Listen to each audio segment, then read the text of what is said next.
제가 고린도후서 이 고린도후서 5장 4절 본문대로 읽어드리고 고단한 육신의 장막 이렇게 주제를 정했습니다. 이 그리스도인의 몸은요 장막에다 비유해요. 장막. 근데 장막은 영구적인 것이 아니에요. 장막은 영구적인 것이 아니에요. 언젠가는 이동해야 돼요. 그래서 장막의 특징은 언제든지 다른 장소로 옮겨갈 수 있는 것이 특징이죠. 그런데 우리의 육신의 장막은 수명이 정해져 있어요. 무한정 정해져 있는 이 장막을 무한정 입고 있는 것이 아니에요.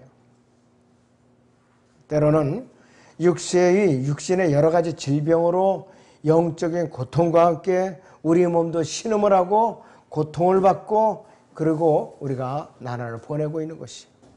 그리고 우리 몸 안에 있는 혼은 육신의 장막이 존재하는 그 순간까지 임시 머무는 체류자에 불과한 것이에요. 몸과 혼과 영도. 그래서 우리는 왜 이렇게 주님께 늦게 오시나? 아유 왜 이렇게 세상에 짜증나게? 나만 이렇게 힘드나? 나만 이렇게 물질적으로 쪼달리나? 나만 이렇게 질병이 또 왜 이렇게 많은가? 주님 앞에 원망하면 안 돼요. 임시로 우리에게 입혀주신 장막이에요. 육신은.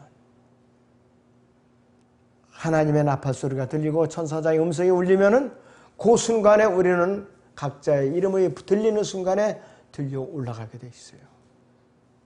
여러분들 이 말씀으로 위로를 받으셔야 돼요. 자, 첫째는 그리스도인의 현재 상태를 우리는 보죠. 그리스도인의 현재 상태. 이 그리스도인의 현재 상태는 짐을 지고 신음하는 상태예요. 짐을 지고 신음하는 상태. 자, 여러분들 로마서 8장에 22절에서 23절을 보죠. 로마서 8장 22절에서 23절을 보겠습니다.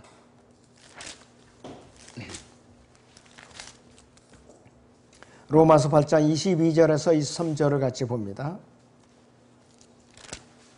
모든 창조물이 이제까지 함께 신음하며 고통받는 것을 우리가 아노니 그들뿐만 아니라 성령의 첫 열매들을 가진 우리까지도 속으로 신음하며 양자되는 것 그 우리 몸의 구속을 기다리는 것이라 했습니다. 우리가 이제까지 함께 신음하며 고통받는 것은 아담의 타락 이후에 모든 피조 세계, 즉 모든 짐승들이나 사람의 몸은 저주 아래 놓이게 된 것이요. 창세기 3장에서 아담이 타락한 이후에 누구든지 다 저주 아래 놓여 있는 것이라 이것이. 그렇기 때문에 그리스도인의 몸이라 할지라도 구속을 받아야만 온전해질 수가 있어요. 몸의 구속을 위해서는 예수 그리스도께서 어서 속히 오셔야만 가능한 일이에요. 그 전까지는 아니라 이것이. 그래서 우리는 그분의 다시 오심을 애타게 기다리고 있는 것이에요. 만약에 여러분들 육신이 편해보세요. 주님 기다리는 거 뒷전이에요. 여러분 물질이 지금 풍부해 보세요. 또 아무것도 부족한 것이 없이 세상적으로 만사형통하다. 주님을 섬기는 거 뒷전이라니까요. 그 사람이 숙성이에요, 그것이. 자, 우리는 예수 그리스도의 오심이 결코 머지 않았다는 것을 알고 있어요. 2025년 정도 되면은 전 세계의 산업 구조가 하나로 단일화가 된대요. 그건 뭐냐? 적그리스도가 통치를 한다 이거예요, 바로. 산업 구조가. 싫든 좋든 우리는 그 변화에 이제 따라갈 수밖에 없어요. 많은 사람들이 직업을 잃게 되고 많은 또 극소수의 일부 사람들이 직업을 다 갖고 있는 거예요. 직업을. 자, 그렇다면은 우리는 어떻게 되느냐? 주님이 데려가셔야죠. 앞으로 5년 후의 일이지만은 그 5년이 우리에게는 수십 년 같이 느껴질 수도 있어요. 그래서 어서 속히 주님이 오셔야 돼요. 자, 그렇다면은 그리스도인들이 수많은 사람들이 일자리를 잃어봐요. 기다릴 건 뭐예요? 주님이 다시 오신 밖에 기다릴 게 없어요. 네. 그래서 세계정부주의자들이 정치가 뭐냐? 세계 인구를 줄이는 거예요. 강제로 죽이는 게 아니라 사람들이 아이를 안 낳게, 저절로 아이를 안 낳게 하는 거고, 먹고 살기 힘드니까 인구 감소 정책이 자꾸 이제 쓰여지고 있는 거라요. 그리고 여러 가지 백신을 만들어서 사람들에게 맞추는 거예요, 자꾸. 그러다 보면은 이게 뭐냐, 내성이 생겨가지고서 사람들이 어쩔 수 없이 죽게 만드는 거예요. 그래서 코로나 백신이 나온다 해도 안심이 안 돼요. 거기다 뭘 또 집어넣어가지고 또 사람들을 맞힐지. 참으로 위험하기 짝이 없다 이것이에요.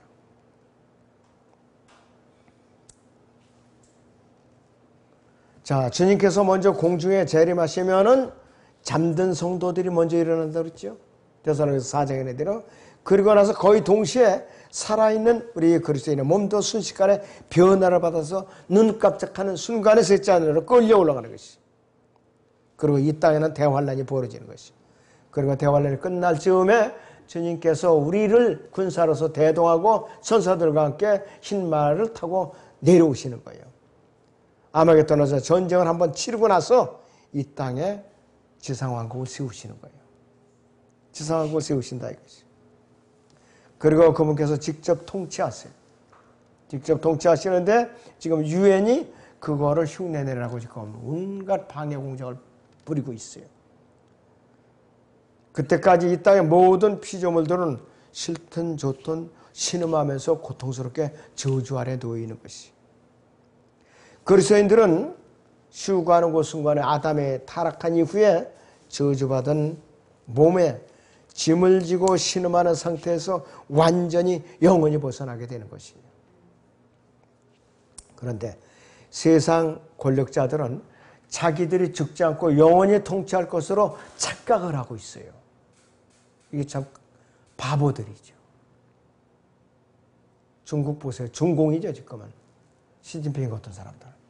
자기가 죽지 않고 영원히 통치할 것으로 착각을 하고 있어요. 지옥갈 사람들인데. 그러나 우리는 미래를 미리 알고 있는 사람들이기 때문에 그런 것을 두려워할 필요가 없어요. 그리고 부러워할 필요도 없다 이것이. 자, 몸의 구속이 이루어지면은 우리는 모든 것이 다 해결돼요. 모든 것이 다 해결된다 이것이. 현재 우리 그리스도인들의 혼의 구속은 받았지만은 몸은 아직까지 저주 아래에 있는 것이. 그래서 우리 몸은 걸어다니는 고통받는 소웅장에 불과하다. 지금 우리 몸이 그런 상태예요. 자, 로마서 7장 24절에 보면은 바울이 어떻게 탄식을 했나 한번 보죠. 로마서 7장 24절을 보겠습니다. 자, 오 나는 비참한 사람이로다. 누가 이 사망의 몸에서 나를 구해낼 것인가 그랬어요. 예수 그리스도 우리 주를 통하여 하나님께 감사하노라. 그러므로 내 자신의 생각으로는 하나님의 법을 섬기지만 육신으로는 죄의 법을 섬기더라 그랬어요. 사도 바울 자신도 우리와 똑같은 성품과 몸을 가졌기 때문에 똑같은 과정을 다 거쳤어요. 특별한 게 아니었었어요. 우리 몸의 변화를 받지 못했으니까 사도 바울조차도 이렇게 탄식하면서 부르짖었던 거라 이것이. 그렇기 때문에 이 로마서 7장 24절을 보면은 이 성경적인 관점에서 본다면은 어떻게 되느냐? 우리 부정적인 인생관이고 부정적인 세계관이에요. 부정적인 인생관, 세계관이라 이것이. 그리스도인의 현재 환경은 어떤가? 그리스도인의 현재 환경. 로마서 8장을 다시 봅니다. 17절에서 19절을 보죠. 로마서 8장 17절에서 19절을 다시 보겠습니다. 자녀이면 또한 상속자들이니 하나님의 상속자들이여 그리스도와 함께한 공동 상속자들이니 우리가 그와 함께 고난을 받은 것은 함께 영광도 받게 하려 함이니라. 이는 현재의 고난들이 우리에게 나타나게 될 영광에 감히 비교되지 못한다고 내가 여기기 때문이라. 피조물이 간절한 기대를 가지고 하나님의 아들들이 나타날 것을 기다리고 있으니 피조물이 허무한 데 굴복하는 것은 자의가 아니요 오직 소망 가운데 그것들을 굴복해 하시는 그분 때문이며 그랬어요. 그리스도인의 현재 환경은 바로 여기에 기록된 대로 끊임없는 고난과 수없이 밀려드는 죄의 유혹과 맹렬한 기세로 달려드는 죄의 세력과 치열하게 싸움을 벌이고 있는 그 모습이 현재 상태예요. 현재 상태라 이것이. 이 성경에 기록된 그대로예요. 하나도 이상할 것이 없어요. 이것을 올바로 이해를 한다면은 여러분들 위로를 받게 되죠. 우리가 현재 우리 몸의 상태가 이렇구나. 우리 현재 주어진 환경이 이렇구나. 알 수가 있다 이것이. 이거를 모르면 짜증만 내는 거예요. 원망만 하고. 그리스도인은 원수가 네 가지 부류가 있어요. 첫째는 사탄이 있고 세상이 있고 우리의 변화받지 못한 육신이 있고 믿음을 바로 서지 못한 교회 안에서 다른 그리스도인을 넘어뜨리려는 육신적인 그리스도인이 있어요. 네 부류의 원수들이 있다 이것이. 다양한 환경에 놓여있다 이것이요. 예수님께서 다시 오시면은 우리는 예수 그리스도와 함께 공동 상속자로서 영광을 누리게 되는데 그때는 몇 날, 몇 월, 며칠이 아니라 우리는 모르죠. 주님만이 아신다 이것이. 그러나 그때까지 잘 견뎌내면은 우리는 영원히 썩지 않은 몸으로 이제 변화받아서 올라간다 이것이. 그런데 우리에게 하나님의 자녀로서 셋째 하늘에 마련된 데는 썩지 않는 영원한 유업이 두 가지가 있어요. 첫째는 새 예루살렘이라는 도성에 우리가 거처를 유업으로 받아요. 요한복음 14장 2절에 3절에 있는 대로 맨션, 저택을 우리가 유업으로 받는다 이것이요. 세상에 아파트를 당첨받기 위해서는 10년, 20년, 길게는 30년까지 한 달에서 5만원에서 10만원에서 주택부금을 끈질기게 부으면서 기다려요. 그리고 입주할 때 거저로 들어가요. 또 목돈이 있어야 돼요. 목돈이 1억에서 3억 이상 목돈이 있어야 된다고요. 중도금 치러야죠. 잔금 치러야죠. 융자 받아갖고 채워야 되죠. 그러나 주님께서 우리에게 준비해 주신 하늘에 있는 맨션은 돈 한 푼 필요 없어요. 돈 한 푼 필요 없어요. 거저로 받는 유업이라 이것이에요. 근데 여러분은 받아놨어요. 받아놨기 때문에 이 땅에서 누추하고 모기가 들끓고 바퀴벌레가 들끓는 집이라 할지라도 감사해야 돼요. 형편이 좀 낫지 못해서 옥탑방에 살건 지하방에 살건 또 비좁은 데 살건 주님을 원망해서는 안 돼요. 우리는 감사해야 돼요. 더 좋은 우린 저택이 있잖아요. 그런데 구원받지 못한 사람은 아무리 좋은 압구정동 같은 강남에 평당 7천만 원짜리 아파트에 살면 뭐냐 이거예요. 어차피 셋째 하늘에 의리의리한 저택이라는 유업이 없는데 그리고 그때 보면 우리하고 비교가 안 돼. 가치 기준이 우리하고 비교가 안 된다 이것이요. 이런 말씀으로 위로를 받아야 돼요. 아멘으로 하나님께 찬양을 드려야 됩니다. 자, 그리고 또 한 가지 유업이 있어요. 자, 우선 첫 번째 유업을 성경을 한번 확인하고 넘어가죠. 베드로전서 1장 4절을 보죠. 베드로전서 1장 4절을 보겠습니다.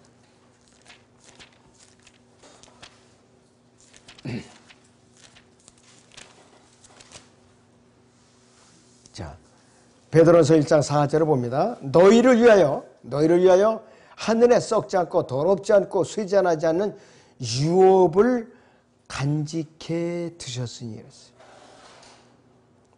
이 유업이 바로 거듭나면서 셋째 하늘에 주님께서 요한복음 14장 2절 3절에 내가 가서 초소로 말하면 나 있는 것은 너희를 위하여 너희를 데리러 다시 오시리라고 약속하신 그 유업이라 이것이에요. 근데 여러분은 받아놨어요. 지금 몸의 구속만 받으면은 약속오음이 실체로 바뀌는 거예요. 약속오음이 현금으로 바뀌는 거예요. 바로. 자, 그래서 이것은 지상 만국에서 땅을 유업으로 통치하는 그 유업이 아니라 이것이에요. 거듭나는 순간에 벌써 받아놓은 거라 이것이에요. 그래서 이 땅에 하늘로부터 내려올 새 예루살렘이라는 그 유업을 받아놨기 때문에 여러분들은 기쁨으로 감사하면서 살아야 돼요. 자, 그리고 두 번째 유업은 뭐냐 이것이요. 예수 그리스도와 함께 통치자로서 이 땅에 내려와서 땅을 할당받아갖고 통치할 그 유업이 있어요. 근데 이 유업은 조건이 있어요. 누구든지 자기 십자가를 지고 자기를 부인하고 예수님의 고난에 동참해야 되는 거예요. 그 사람들에게만 두 번째 유업이 주어지는 것이에요. 그러니까 주님의 고난에 동참하면은 두 번째 유업이 기다리고 있죠. 두 번째 유업은 눈에 보이는 땅이에요. 첫 번째 유업은 눈에 보이지 않아요, 지금. 올라가서 그때서야 눈에 뵈는 것이에요. 자, 여러분들 기왕이면은 두 번째 유업까지도 손에 꽉 붙들어야죠. 여기까지 왔는데 남대로 받는 유업을 왜 우리가 구경만 하고 있느냐 이것이요. 지금도 늦지 않았어요. 지금도. 그분의 고난에 동참하면 돼요. 그분의 고난에. 자, 그래서 그분께서 오시기 전인 지금 이 땅에서 그분께서 당하셨던 고난에 우리 함께 받아야 공동상수자로서 우리가 같이 받는 것이에요. 공동상수자로서. 자, 로마서 8장 17절 19절을 다시 보죠. 같이. 자녀이면 또한 상속자들이니, 자녀이면 또한 상속자들이니, 하나님의 상속자들이요 그리스도와 함께한 공동 상속자들이니, 우리가 그와 함께 고난을 받은 것은 함께 영광도 받게 하려 함이라 이것이요. 공동 상속자라면 이 땅에서 이 땅을 공동으로 상속을 받아서 통치를 한다는 그 뜻이에요.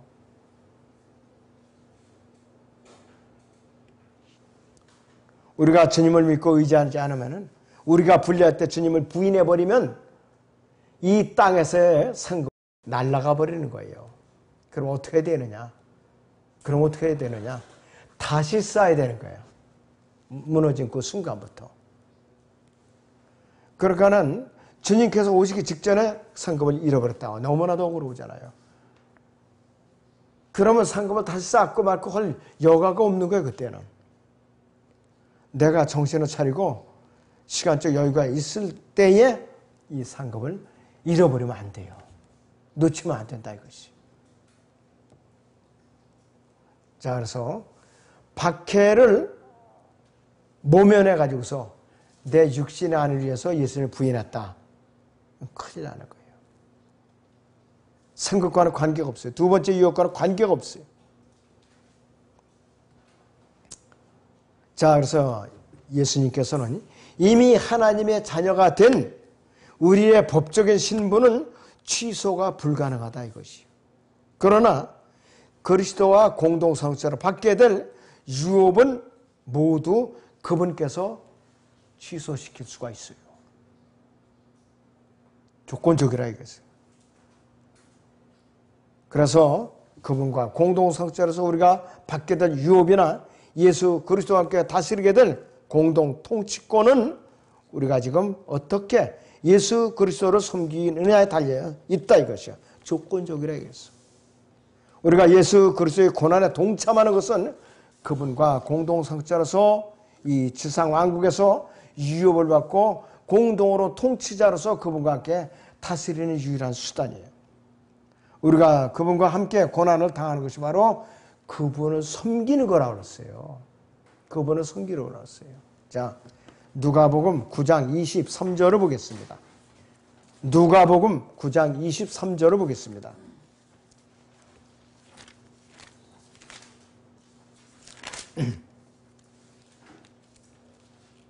네, 누가복음 9장 23절을 보죠.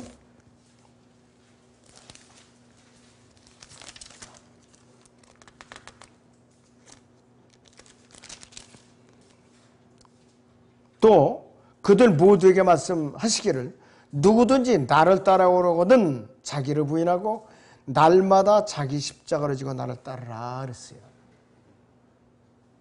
날마다 자기 십자가를 가지고 나를 따르라 그랬어요. 이러려면 어떤 자세를 가져야 되느냐? 갈라디아서 2장 20절을 잠깐 보겠습니다. 갈라디아서 2장 20절을 보죠.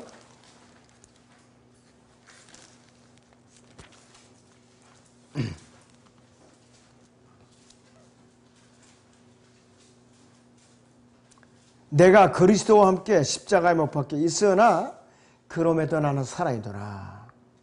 그러나 내가 사는 것이 아니라 그리스도께서 내 안에 사시는 것이라. 이제 내가 육신 안에서 사는 삶은 나를 위하여 나를 사랑하시어 나를 위해 자신을 주신 하나님의 아들을 믿는 믿음으로 사는 것이라 이것이요. 이것이 바로 고난에 동참하는 삶의 자세예요. 바로 이것이 바로. 그리고 우리는 갈라디아서 6장 14절의 대로 세상에 대해서 내가 십자가 못 박혀 있는 존재예요. 세상에 대해서. 누가복음 9장 62절을 보죠. 다시 누가복음 9장의 62절을 보겠습니다.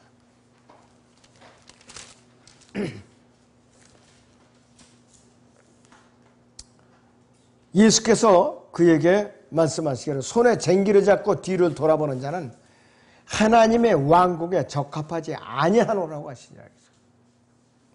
손에 쟁기를 잡고 뒤로 돌아보는 자는 하나님의 왕국에 적합하지 않노라. 양다리 걸쳐놓은 걸 말하는 것이에요.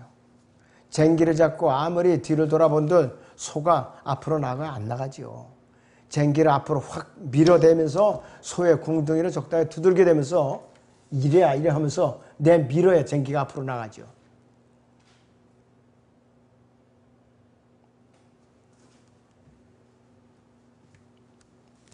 자, 다시 로마서 8장 18절로 돌아옵니다.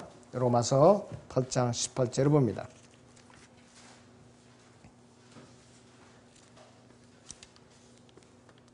이는 현재의 고난들이 우리에게 나타나게 될 영광에 감히 비교되지 못한다고 여기기 때문이라고 했어요. 우리가 고난을 받을 때마다 항상 이 구절을 마음속에 떠올리면서 되새김질을 해야 돼요. 현재의 고난들이 우리에게 나타나게 될 영광에 감히 비교되지 못한다고 내가 여기기 때문이라. 장차 내가 받겠다는 유업에 비하면 내가 받고 있는 이 고난은 아무것도 아니다 이거예요. 이렇게 고백할 수 있는 사람은 복 있는 사람이에요. 행복한 사람이에요. 돈이 있고 권력이 있어서가 아니라. 믿음이 세워져 있는 사람만 이런 고백을 할 수가 있어요. 내가 지금 물질도 없고 비투성이고 또 이렇게 몸도 병들어 있고 고단해지고 비참한 처지에 있지만은 나는 이 땅에서 주님과 함께 다스리는 영광을 누릴 수 있기 때문에 그 영광에 비하면 지금의 이 고통과 고생이 아무것도 아니다. 오히려 내가 감사함으로 견뎌낼 수 있나이다 이렇게 고백할 수 있는 사람이 행복한 사람이에요. 바로. 사도 바울은 우리에게 어떻게 격려하고 있는가? 고린도 후서 4장 16절을 보겠습니다. 고린도 후서 4장 16절. 16절에서 18절까지 보죠. 이런 까닭에 우리가 낙심하지 아니하노라. 오히려 우리의 겉사람이 썩어질지라도 우리의 속사람은 날마다 새로워지나니. 이는 우리가 잠시 받는 가벼운 환난이 우리를 위하여 훨씬 뛰어난 영원한 영광의 비중을 이루어 가기 때문이라. 우리가 바라보는 것은 보이는 것들이 아니여 보이지 않는 것들이라. 이는 보이는 것들은 잠깐뿐이지만 보이지 않는 것들은 영원하기 때문이라 이것이요. 사도 바울이 우리에게 보증수표를 줬어요. 이렇게. 자, 그렇다면은 우리 그리스도인은 소망을 가져야 돼요. 소망. 자, 여러분들 에베소 4장 24절을 보죠. 에베소서 4장 24절을 보겠습니다. 자, 23절, 24절을 보죠. 너희 생각의 영 안에서 새롭게 되어 하나님을 따라 의와 참된 거룩함 안에서 창조된 새 사람을 입으라 이렇게 권면하고 있어요. 예수 그리스도라는 새 사람으로 우리는 옷 입고 있어야 돼요.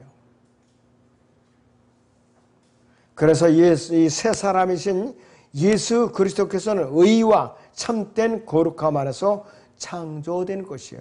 언제? 우리가 구원받는 그 순간에. 그리고 그리스도인이 입어야 할 대상이 바로 이 새 사람이신 예수 그리스도예요. 우리는 거듭난 순간에 옛사람인 아담이라는 옛사람을 벗어서 옷장 속에 깊이 넣어 버린 뒤에 새 옷을 입듯이 새 사람으로 받고 입었는데도 불구하고 헌 누더기 옛사람을 자꾸 끌어내고 입으려고 하니까 이게 탈이 나는 거예요. 그래서 기만의 욕망, 에베소 4장 22절에 보면은 이전 행실에 관해서는 기만의 욕망에 따라 썩어진 옛사람을 벗어버리고 그랬어요. 그래서 이 기만의 욕망은 뭐냐? 태어날 때부터 썩어있는 썩어 빠진 옛성품을 말하는 것이죠. 그리스도인은 옛성품 안에 있는 욕망을 쳐서 복종시키는 훈련이 필요한 것이에요. 그렇기 때문에 셋째 하늘의 욕망을 두는 그리스도인은 진정한 몸의 구속을 받아서 영원한 하나님의 가족으로서 영원히 거처할 집을 바라보면서 기다리는 사람들이 우리는.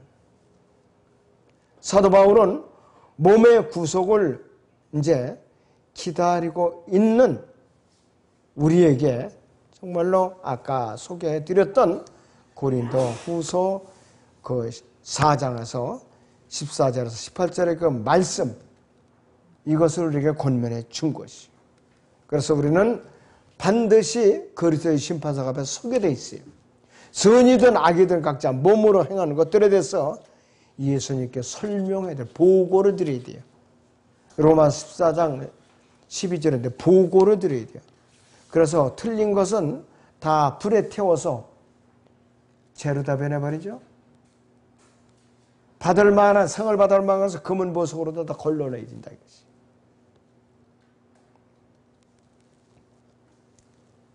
자, 우리는 그렇기 때문에 이 땅에서 살아서 숨을 쉬는 이 순간까지 주님을 섬기는데 게을리해서는 안 돼요. 주님을 섬기는 게 쉬운 일인가요? 아니죠. 교회 중심으로 살아야 돼요. 주님 중심으로 살아야 돼요. 교회 굳은 일이 있다. 합심해서 기도에 동참하고 도울 일이 있다. 팔을 걷어붙이고 뭐 도와드릴 일이 없어요. 좀 여러분도 나서와요. 앞으로 그래야 돼야지. 그래야만 교회가 활력이 붙는 거지. 담임 목사 아무리 혼자 발버둥 치고 그래봤자 교회가 활력이 없어요. 공동으로 참여하는 데 의미가 있다 이것이 여러분들. 자, 우리는 그래서 주님께서 혹시라도 더디 오시면 우리가 먼저 땅에 묻힐 수도 있어요. 빨리 오시면 살아서 대우를 받을 수가 있다 이것이. 그 동안에 우리는 철저하게 준비를 잘 해놔야 돼요. 로마서 8장 19절을 다시 봅니다. 로마서 8장 19절을 다시 봅니다.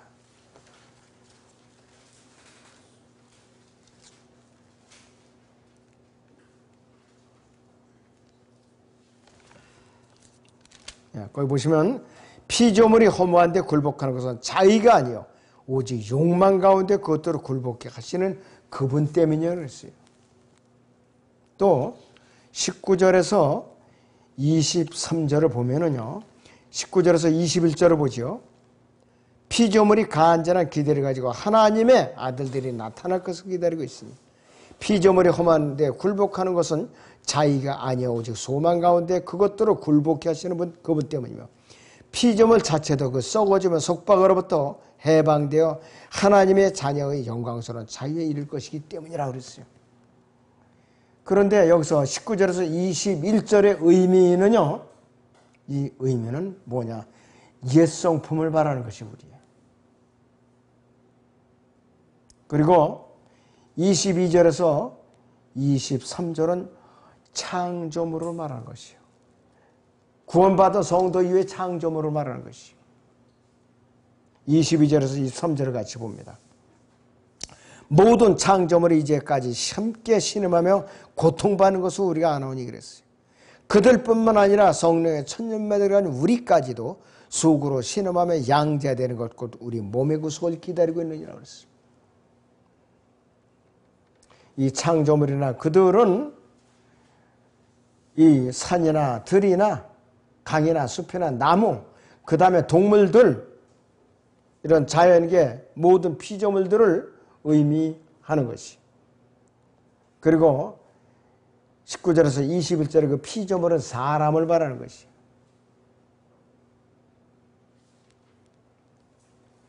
자, 그래서 우리는 예수님의 다시 오심을 기다리고 있는 것은 하나님의 아들들로 생명책에 기록된 그리스도인들 뿐만이 아니라 아담 안에서 타락해서 저주받은 피조세계 동식물 전체가 다 원하고 있는 것이에요. 동식물 전체가. 그럴 때나 이사야서 11장이나 35장에 보면은 동물들도 기뻐서 날뛰어요. 사자가 풀을 뜬다 그래서 사자가 그때는. 어린아이가 독사오라 손가락을 놓다 뺐다 해도 물릴 염려도 없고. 그런 세대가 바로 지상왕국이라 이것이. 자, 예수님께서는요, 만왕의 왕이세요. 창조주이세요. 우주를 창조하신 분이에요.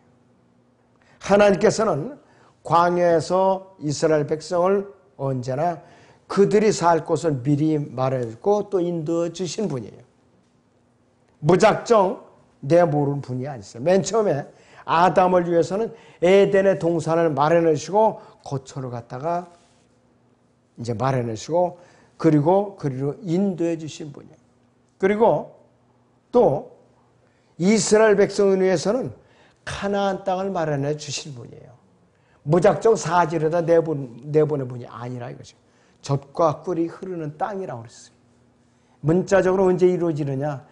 이 땅에 주님께 직접 통치하신 왕국이 세워지면은 정말로 젖과 꿀이 흐르는 그런 왕국이 이제 세워지는 거예요. 왜? 사막에 꽃이 피고 물이 흐르고 장미가 피고 이제는 사해바다가 복원이 되니까 모든 천여자원이 다 넘치도록 이제 흐른다 이것이. 그때는 이제는 산모작 정도 지을 거예요. 팔레스타인은 기후가 6가지 기후예요. 2달씩 6가지 기후예요. 우리는 4계절이죠. 예수님께서도 그분의 자녀들을 위해서 미리 처소로 지금 마련하고 계시는 분이에요. 미리. 이제 요한복음 14장 보죠.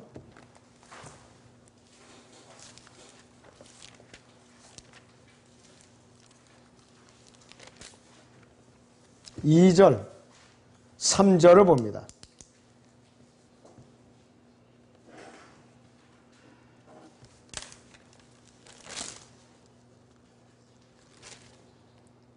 나의 아버지 집에는 많은 저택들이 있느니라. 그렇지 않으면 내가 너에게 말했으리라. 나는 너희를 위해 처소를 마련하러 가노라. 내가 가서 너희를 위해 처소를 마련하면 다시 와서 너희를 내게로 영접하여 내가 있는 그곳에 너희도 있게 하리라 그랬어요. 이게 바로 공중재림과 휴거를 보장한 구절입니다. 바로. 그래서 구원받은 그리스도인들이 셋째 하늘에 올라가서 살 곳이 저택들, 맨션이에요. 여기서는 금은보석으로 지어진 집이에요. 콘크리트 집이 아니에요.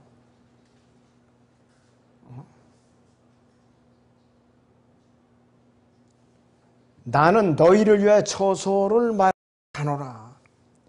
이 약속하신 주님께서는 그분의 자녀들을 아무 처소도 마련해서 아무 데서나 살도록 내버려 두시는 분이 아니에요.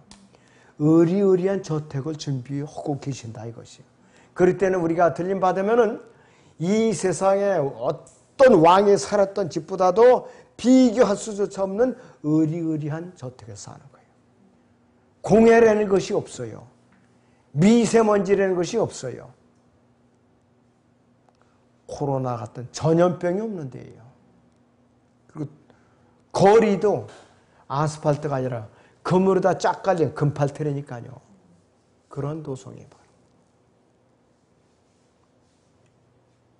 하나님께서 행하시는 모든 일들이 철저하게 이렇게 치밀하게 계획이 되어 있는 것이, 이처럼 치밀한 사전 계획에 따라 미리 마련이든 한치 오차도 없이 하나님의 뜻에 따라 어김없이 진행되어 가고 있는 것이에요.